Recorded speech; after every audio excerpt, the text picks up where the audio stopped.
New York City Mayor Eric Adams this week ordering cops to take mentally ill homeless people into custody for psychiatric evaluations and potential hospital committal.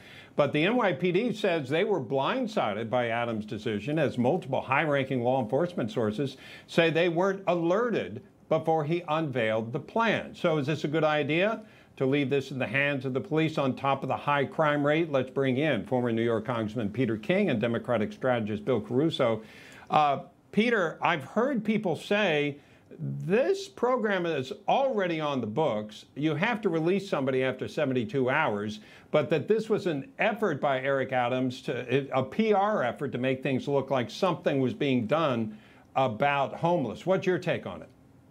Yeah, I don't know what his motives are, but it is a step in the right direction. But I wish he had coordinated it more with the police beforehand. My understanding is that he didn't, because otherwise you're leaving the police open to lawsuits, to retaliation. I mean, basically what the change that he says he's making is that you can now bring someone in, even if they're not a danger to anyone else, but if they're a danger to themselves. Well, I can see probably 90% of the time the cops will make the right decision. But even if they do and somebody sues them, a cop is not a psychologist or a psychiatrist. So I wish they would put standards in place so that the cop will be protected if he does make those arrests, he does get sued, or if the person resists and the cop has to use force. But again, this is something that has to be addressed. Anyone who takes the subways in New York or walks the streets, there are mentally ill people everywhere, harassing people, bothering people, and some become very violent. Bill, this is something, of course, that we're seeing happen not just in New York City, but around the entire country. What do you think about what Mayor Adams has done, and do you think this is the right answer? Should other mayors follow suit? I don't know. But I will say this, and I agree with Peter. I think the coordination is key. If this is going to be successful, it's got to be buy-in. But government and outside of government, we're filled with critics of what we can't do. And that time is over. We need action. We need something done that's bold. This is a plan. I think it could be rolled out better, and I think that could be coordinated better. But this may not work in every jurisdiction, and it may not work in New York City. But the idea here that we're going to sit here and allow critics that have no other plan to throw rocks at this one is stupid. I like the bold approach. I'm hopeful that it works.